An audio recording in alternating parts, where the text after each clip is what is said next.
If you're struggling to save money, it's probably because you're doing it wrong. I hate to say it. Today, I'm going to show you 5 simple hacks that's actionable that you can do right now and today to where you can start saving $10,000 fast, even if you think it's impossible. You ready for the challenge? Let's go. Stick around because number 5 is a game changer that most people don't even think about. You ready? Let's go. Okay, hack number 1 is to automate your savings. You set it and forget about it, okay?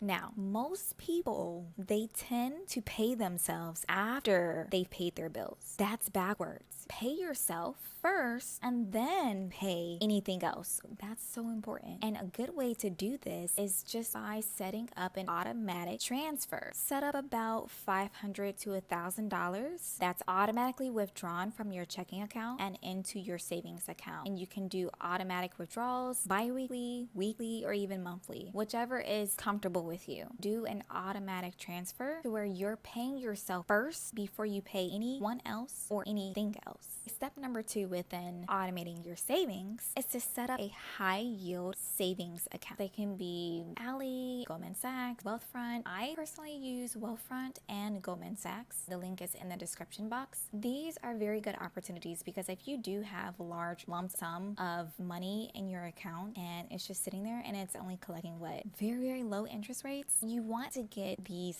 high yield savings accounts. That way you can just earn a little bit more as your money is just sitting there. Okay, another suggestion that you can do to automate your savings is that we have to cut hidden expenses. And this is called the lazy wealth method. Most of us, we are all paying so much money on subscriptions. It's just crazy right now. There's so many expenses that we're delegating towards all of these subscriptions. And yeah, I know because I'm probably a victim of it. And so what I had to do was create a spreadsheet and write down all of my subscriptions. And then I literally had to just go through and just get some of those taken off because I was getting charged for things that I shouldn't have been using, especially if you're trying to be productive. What I can say to you is that you just have to start slitting throats. Cut those subscriptions and let them go because you're paying for expenses that can just go right back into your pocket. Okay, a way to do this is by getting an expense tracker. You can use Rocket Money, Mint, either one. Both are in the description box. Use one of these trackers because you can literally link up your subscriptions. That will help you tremendously with managing all of your subscriptions. Okay, and then the last one that's within cutting your hidden expenses, it would be to buy things in bulk. Go to Costco, go to Sam's. It's so much easier and it is very actually cost effective if you do it that way. Most people spending money by buying things on impulse. The way to do this is just by waiting 30 days. This can absolutely save you thousands of dollars. There is something that you really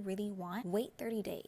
Think on it. Figure out if you really want this item. I know 30 days might be a long time, especially if you're very impulsive, but that's the problem. Take a step back and figure out, is it a want or is it a need? Those two are two different things. You need to figure out if this is a true want or a need. If you waited 30 days and then you realize that you still want it or it's a need, okay, buy it. But if not, put the money into your savings account. And that right there will make you feel so much better because you used self-control. Okay, so hack number 4 is actually one of my favorites, and I can talk about this all day, every day, which is raise your income. The quickest way to do this is just by asking for a raise. If you have a 9-to-5 job, ask your manager for a raise. And if you need help by doing that, head on over to ChatGPT and ask what are some ways that you can come up with asking your boss for a raise. Now, another way, and that's probably maybe the easiest way to do it, and if you don't really want to rock the boat with your manager as far as asking for a raise, in which I don't know why you wouldn't want to because the worst thing he can tell you is no. But what if he says yes?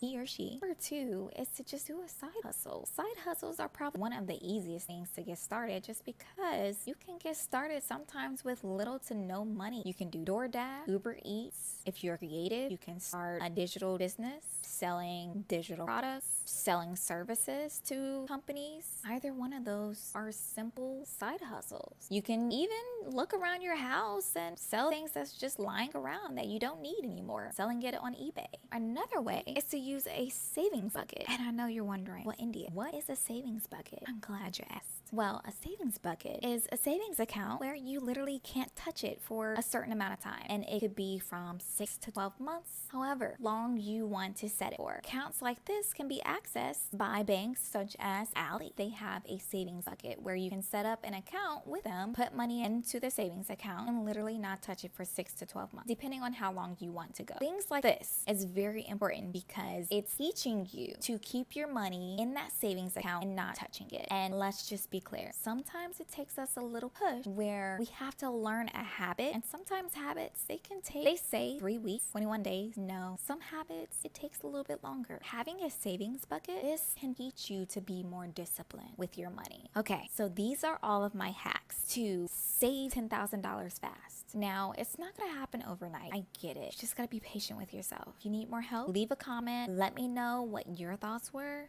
So if you follow these 5 steps, you will definitely be on the road to saving $10,000 fast. Now, like I said, things don't just happen overnight. So it's going to take patience, a little bit of drive, and a little bit of dedication. You can do it. I believe in you. And in the meantime, stay tuned, and I will see you in the next video. Bye.